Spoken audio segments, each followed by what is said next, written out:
muchas veces en esto de la formación de las personas, siempre, en un cierto sentido clásico, la formación te forja un carácter, te forja un estilo, un modo de ver las cosas, ¿no? El que Maillo sea profesor y formado en lenguas clásicas y en civilización gregolatina, yo creo que le da a Antonio algo muy típico de esta tierra. Canguita lo suele decir, ¿no? Antonio es de aquí, es de Córdoba, que es ese clasicismo, ese senequismo que Córdoba siempre ha tenido. Antonio Maillo tiene algo así como la sabiduría de la formación marcada por la vida, que le hace ser sabio, que le hace ser una persona que mira lejos, que tiene que convivir con el día a día, que me imagino que como a todos nos va machacando y minando, pero siempre mirando lejos. Y sabe, yo creo que Antonio sabe. Y luego tiene una ventaja que decía un viejo maestro mío, va en serio. Y en Andalucía, muchos de los que vivimos aquí y nos sentimos parte de aquí, tenemos una convicción vieja desde hace muchos años, que es que Andalucía puede ser un instrumento enorme para cambiar España. Y para cambiar España hace falta crear una alternativa en Andalucía. Y yo creo que el tándem que forma Teresa Rodríguez y Antonio es un tándem fundamental para la construcción de esta alternativa. Y además, si os fijáis bien, son las dos Andalucías las que se juntan ahí, ¿no? La otra Andalucía y la Andalucía de la costa, la Andalucía más al sur, medioafricana, y por tanto, como diría el clásico, Roma y el mundo africano se juntan. No olvidéis que el norte de África fue un elemento clave en la historia de Roma y que, por ejemplo, Túnez dio una enorme cantidad de papas. Es decir, que al final el norte de África, con su conexión ibérica, es también un parte de nuestro clasicismo. Y ya sin más preámbulos, porque además he hecho todo lo posible para que fuese llegando a la gente, le doy la palabra a Antonio Maillo.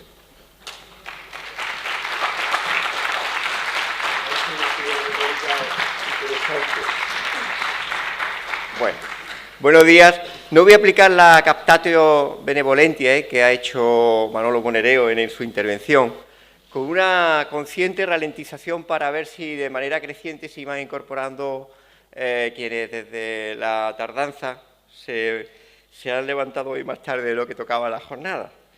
Pero sí quiero decir que al hilo de su referencia con las inteligencias que dieron el norte de África, Agustín de Hipona, uno de ellos, posiblemente para que uno de los proyectos que nosotros construyamos sea no precisamente la ciudad de Dios, pero sí la ciudad de todos, o la ciudad de todas. En la referencialidad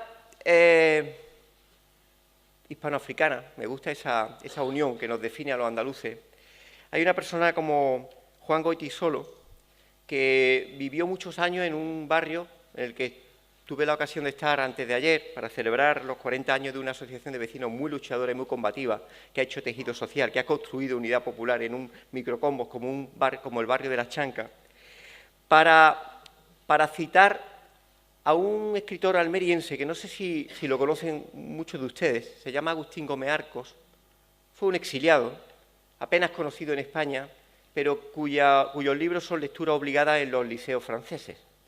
Agustín Gómez Arcos dijo en el 66, antes de exiliarse, lo siguiente: hay que volver el calcetín del revés y empezar por los cimientos, nada de arreglos de superficie. Digo esto porque quizás cuando hablamos de proceso constituyente en esta bien acertada jornada con título de Volver a mirarnos, Cuando hablamos de proceso constituyente, yo creo que en una especie de recuperación del lenguaje tenemos que ser muy claros. Un proceso constituyente está vinculado y unido a dar la vuelta al calcetín. O lo que es lo mismo, cuando se habla de proceso constituyente o reforma constituyente no se debe hablar como elemento de indiferencia, sino como elemento dicotómico. O hay proceso constituyente o hay una reforma parcial de la Constitución. Porque me preocupa algunas intervenciones que hubo ayer, estableciendo como una especie de, una suerte de que, bueno, cualquiera de las dos salidas son positivas, no tienen nada que ver una con la otra. Hablar de proceso constituyente es hablar de volver a mirarnos para construir un nuevo país. Y sobre eso quiero sentar la base de 3 premisas. Lo decía Manolo, soy docente, sobre todo y antes que nada, y hay tres cuestiones que me gustaría situar en un contexto concreto para que me entendáis lo que quiero transmitir en esta ponencia de inauguración de jornada.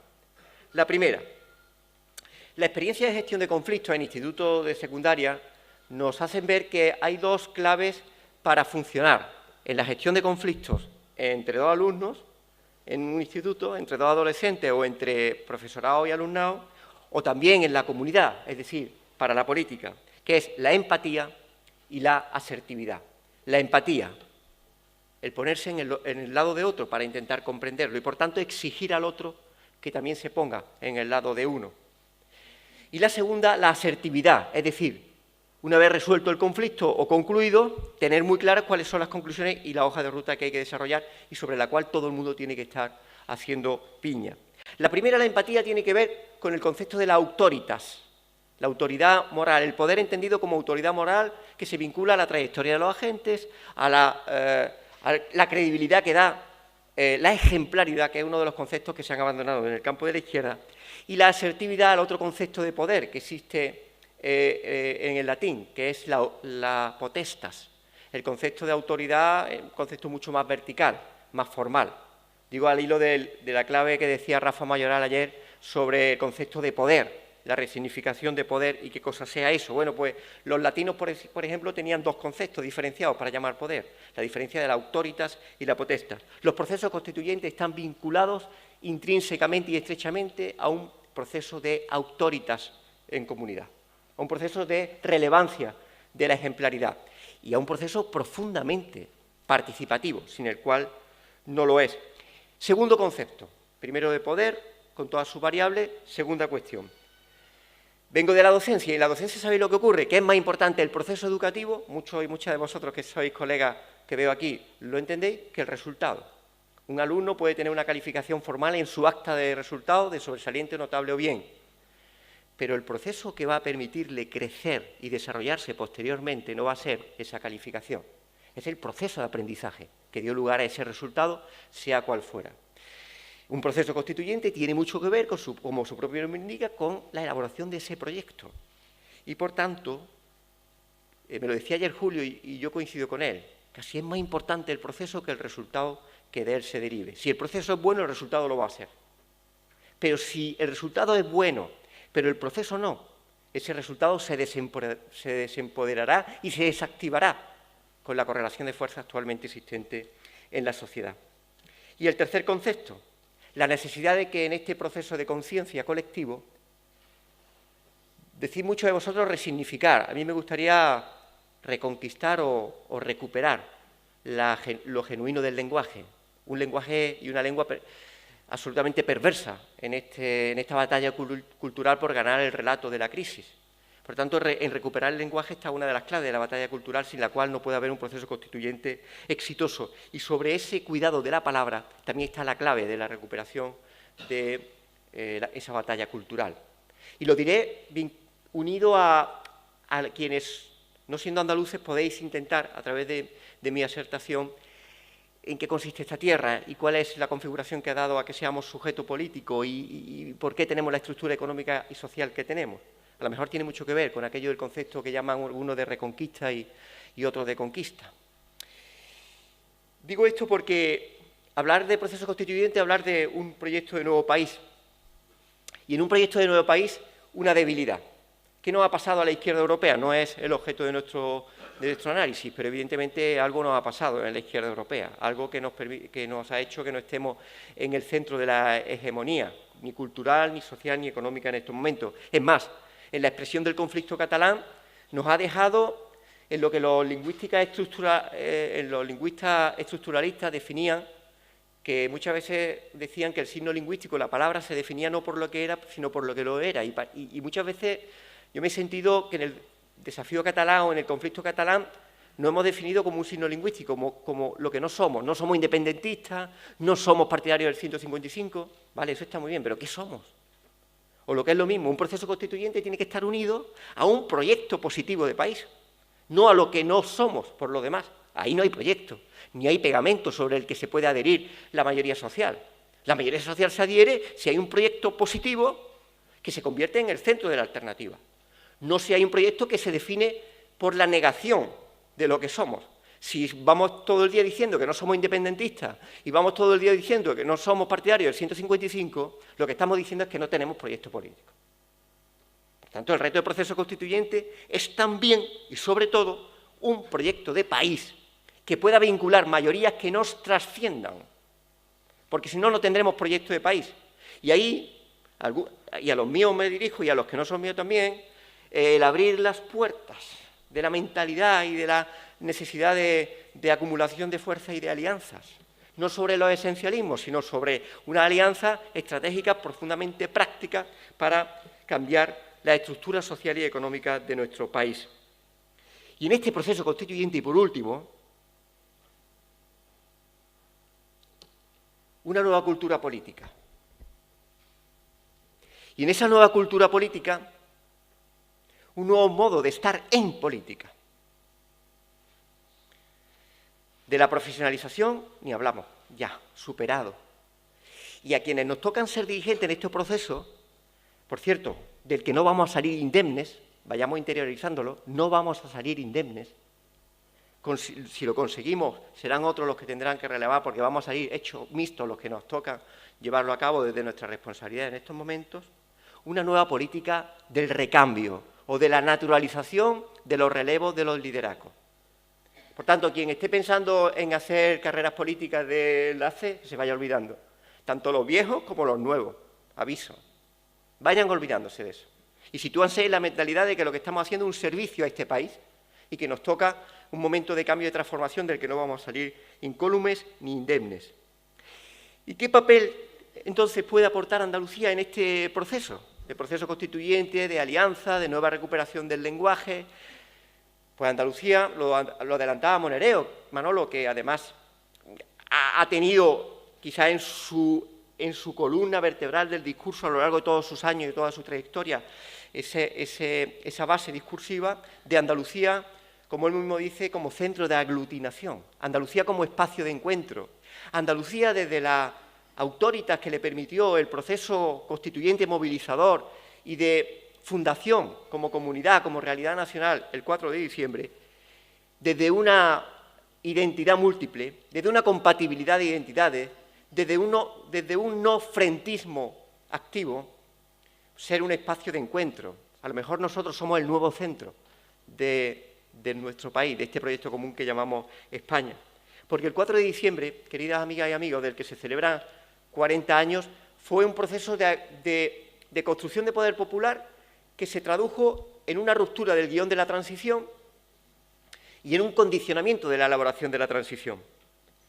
El 4 de diciembre, donde salieron 2 millones de personas por todas las capitales andaluzas para reivindicar una autonomía para Andalucía, se reivindicaba una autonomía, pero no entendida como un fin en sí mismo o como una cuestión de identidad onanista, permítanme la expresión, sino como un instrumento que se vinculaba y se identificaba con la mejora de las condiciones sociales. Es decir, la autonomía andaluza se vincula a la mejora de las condiciones sociales. Es un proyecto profundamente social, profundamente solidario, que no se hace frente a ningún otro territorio y por eso esencialmente y profundamente de izquierda en su origen. Es una experiencia, el 4 de diciembre del 77 se manifiestan 2 millones de andaluces en las ciudades y en las capitales de provincia. 20 días después, entra en registro del Congreso de los Diputados un guión de la Constitución que introduce al calor de esas manifestaciones un artículo que no estaba en borradores anteriores. El famoso artículo 151, o lo que es lo mismo, una suerte de vía rápida para acceder a una autonomía como las nacionalidades históricas que entonces se reconocían como la única que iban a darse de manera automática. Y ese recorrido y esa introducción del artículo 151 nos da una lección para ahora, y es que gracias a ese 151, o alguien podría decir a pesar de ese 151, se consiguió la autonomía de Andalucía el 28 de febrero de 1980. Digo a pesar porque una de las lecciones que se extrajeron es que de ese referéndum que permitía el artículo 151 con unas condiciones leoninas, que eran que tenía que ser demandado por 3/4 partes de los ayuntamientos de cada una de las provincias andaluzas, es decir, el 75% de los ayuntamientos de las provincias andaluzas tenían que pedir ese referéndum y sumar la mitad de la población, pero también que ese referéndum tuviera como resultado una mayoría absoluta, el 50% más uno, no de los votantes, sino de los electores de un censo franquista en el que había muertos, en el que había emigrantes, en el que había gente que no estaba ya viviendo en Andalucía. Tenían que tener el 50% más uno y no se consiguió. Se consiguió en mayoría inmensa en todas las provincias, excepto en Almería. Y si se hubiera aplicado stricto sensu el artículo 151 y la Ley Orgánica de Referéndum, no habría habido autonomía en Andalucía por la vía del 151. No la habría habido. Hubo un acuerdo político, hubo un retorcimiento de la Constitución. No es verdad que si se llega a aplicar el principio de legalidad estrictamente no habríamos tenido referéndum. Y esa es una lección que tenemos que aprender en estos momentos cuando se invoca la legalidad como única fuente de legitimidad en la resolución de los problemas políticos. Hay, por tanto, un principio fundador en ese 4 de diciembre que se culmina con el 28 de febrero y su referéndum, en el que tuvimos una oportunidad de romper con algo que ha caracterizado a la sociedad andaluza, a este territorio definido a lo largo de los siglos. Si alguien viene de fuera o incluso de dentro y quiere saber de Andalucía, yo le recomiendo un libro. Un libro que se llama Poder, Economía y Sociedad en el Sur, Historia e Instituciones del Capitalismo Andaluz, de Carlos Arenas. Se lo recomiendo. A los andaluces para que conozcamos nuestra historia y nuestra realidad, y a los de fuera también. Carlos Arenas dice que lo que ha caracterizado a la sociedad andaluza a lo largo de los siglos ha sido el clientelismo. Esa es la médula espinal. Ya sea a través de las formas del patronazgo señorial hasta el siglo XVIII, el caciquismo en el siglo XIX o el clientelismo político en el siglo XX. Y el 4 de diciembre del 77 y el 28 de febrero del 80 supone una ruptura, un intento de ruptura con esa característica. Una oportunidad en la que el pueblo andaluz emerge en una suerte de refundación y en el que se produce una quiebra, pero que después es dilapidado por quien obtuvo la confianza para liderar ese proceso de ruptura, que es el Partido Socialista, y lo que se encarga es de despatrimonializar ese acumulado. ¿Qué es lo que hace el Partido Socialista? No es verdad, como dice el Partido Popular o la derecha andaluza, que el PSOE inventa o crea el clientelismo en Andalucía. No es verdad. Estaba antes, y la derecha sabe mucho de eso. Pero el Partido Socialista sí tiene una responsabilidad histórica en Andalucía, y es que se le dio la confianza para romper, para reiniciar una Andalucía nueva, que rompiera con esa médula espinal que la ha caracterizado durante siglos, y lo que hace como lectura es coger la bandera del clientelismo, porque identifica perfectamente que cogiendo esa bandera, su proyecto de hegemonía se mantendrá. Es decir, se aprovecha el sustrato cultural de esta sociedad para garantizar su hegemonía política. Esa es su responsabilidad histórica. Y la nuestra tiene que ser la de reivindicar esa ruptura de esa médula espinal. ¿Cómo lo podemos hacer? Pues tenemos que hacerlo, y este es un buen momento para hacerlo. Y Andalucía tiene posibilidad de construir, tenemos la responsabilidad histórica de reconstruirla. Ha habido una lectura de la Constitución del 78 que ha tenido un giro o un sesgo profundamente neoliberal en política social y económica y un sesgo profundamente centralista en su lectura territorial. Tras la reforma del artículo 135 de la Constitución, podemos decir que hay un punto de no retorno. Es decir, la Constitución española, después de esa reforma que hace el bipartidismo, no es reformable ya. Pero en estos momentos la Constitución española lo que es absolutamente superada por los acontecimientos. Y, por tanto, tenemos que reivindicar un papel desde Andalucía de mediación hacia un nuevo espacio, que es el del federalismo. Un federalismo vinculado al respeto a las múltiples identidades, y en Andalucía la tenemos. Si alguien define Andalucía, nos definimos, pues, aquí, Perico, que es del barrio de la Fuensanta, se identifica como del barrio de la Fuensanta frente a Córdoba, pero si se sale de Córdoba es más cordobés que la Mezquita. Por cierto, la Mezquita que es muy cordobesa, y ahora hablaremos sobre eso. Y nos situamos en Madrid siendo andaluces y seguramente si vamos a París diremos que somos españoles. No tenemos ningún problema en la compatibilidad de identidades. Lo que sí tenemos problemas es en la incompatibilidad de un país que se desangra y se rompe, no por el conflicto de banderas, no por el conflicto territorial, que lo utiliza el bipartidismo para establecer un intento de recuperar una hegemonía que había perdido en lo emocional y en lo territorial, sino que se rompe y se desangra, y se rompe en la brecha social. Se rompe cuando está en una situación crítica, como está España, por informe de la propia Unión Europea, en desigualdades de renta junto con Bulgaria, junto con Grecia o junto con Lituania. Se rompe cuando está en una España en situación crítica de abandono escolar y abandono de formación, junto con Portugal, junto con Bulgaria o junto con Malta. Ahí es donde se rompe nuestro país. Y el bipartidismo lo que está intentando establecer es que un país se rompe otra vez por las banderas, por las fronteras emocionales y por las disputas territoriales. Por tanto, nuestro papel, cómodo en múltiples identidades, está en una Andalucía federal que establece alianzas entre pueblos. Por cierto, que la alianza entre territorios como Cataluña o Andalucía ha dado en muchas ocasiones los mejores episodios de emancipación y de progresismo en España. Por tanto, tendremos que recuperar esa alianza también, esa alianza que nos ha dado lo mejor como proyecto de país, pero que tiene que situar en una demanda de debate social que blinde los derechos sociales constitucionalmente, que reivindique, ¿por qué no?, espacio de emancipación económica y que sitúe el feminismo y la igualdad en un vector de fundación de nuevo país. Sí, el feminismo como el fundador de un nuevo país, el de la igualdad, el de la ruptura del patriarcado, algo profundamente revolucionario no solo desde el punto de vista de la estructura social y política, sino también culturales. Andalucía como espacio federal que puede encontrarse en el espacio con otros, desde la igualdad en los territorios y en los derechos sociales, y a través de un proceso que podemos definir, el proceso constituyente, como la toma de conciencia popular y de participación creciente para traducir una aspiración amplia en una estructura normativa. Traduzcamos en normas lo que es una aspiración popular. Y es ahí donde nosotros podemos crear ese espacio de Andalucía federal, federal que viene de foederem, del latín, de pacto, de acuerdo. Digamos que se trata emocionalmente de sustituir el a por ellos por el con ellos.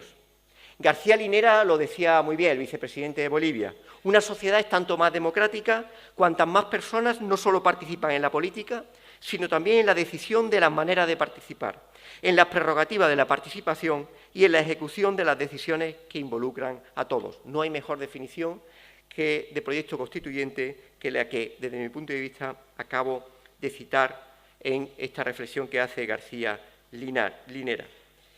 Por tanto, cuando hablamos del espacio en Andalucía, hablamos de un espacio que se define en torno a la reivindicación de una democracia federal, es decir, de un poder político en red y no jerarquizado o piramidal, de un espacio de convivencia con otras naciones dentro del mismo sistema. Esa es la reivindicación que nosotros hacemos con Andalucía y queremos que la hagan en otros espacios, y de la identidad superpuesta o las varias identidades. Y por último, y para finalizar, ¿cuál es el aprendizaje que tenemos en la historia de Andalucía en esa construcción del proceso constituyente, o lo que podemos aportar de Andalucía en ese centro de aglutinación al que alude siempre Manolo como espacio de encuentro entre todos los pueblos de España? Pues hacerlo desde un papel activo de los ayuntamientos, del poder municipal. Mirad, las entidades municipales, los ayuntamientos han sido protagonistas en muchas ocasiones de los grandes episodios de avance en nuestro país. El 4 de diciembre del 77, por cierto, se enlaza emocionalmente y se pone intencionadamente porque enlaza con un 4 de diciembre de 1868, cuando el pueblo de Cádiz se rebela contra la monarquía isabelina, reivindicando la República Federal. Como en el encuentro y en las líneas emocionales e históricas de Andalucía, el espacio del federalismo está siempre como protagonista. Bueno, pues en los ayuntamientos, sin lugar a dudas. Fueron las elecciones municipales del 31 las que hicieron el advenimiento de la Segunda República, pero en Andalucía fueron los ayuntamientos de la primera legislatura del 79 al 83 los que protagonizaron el proceso de movilización que llegó al 28 de febrero. Fueron los que suscribieron para el cumplimiento del 151 la petición de referéndum, fueron los que hicieron de pegamento entre la institución y la calle para que se adhiriera de una manera popular, amplia y transversal la defensa de la autonomía, y deben ser los que se incorporen como protagonistas a este proceso constituyente que queremos construir, o lo que es lo mismo, y anunciamos para el futuro. Tenemos que entender las próximas elecciones municipales como parte crucial en el proceso, en la construcción de ese proceso constituyente. Y si pensamos en grande, construiremos en grande. Y si pensamos en pequeñito, la sociedad lo percibirá y nos responderá en pequeñito, que es dándonos parciales cuotas de poder, que estarán muy bien, pero nunca nos darán cuotas ni poder instrumental para cambiar el país. En esa batalla que tenemos, creemos que en Andalucía podemos hacer un papel fundamental en la referencialidad y ejemplos que nos han dado Madrid o Barcelona, en las políticas de alianza que tendremos que establecer para adherir a más sujetos a ese proceso constituyente, y en la que Córdoba se constituye como un sujeto no solo simbólico de lo que significó, sino que también tiene que ser un sujeto de futuro de lo que tiene que significar en ese nuevo liderazgo.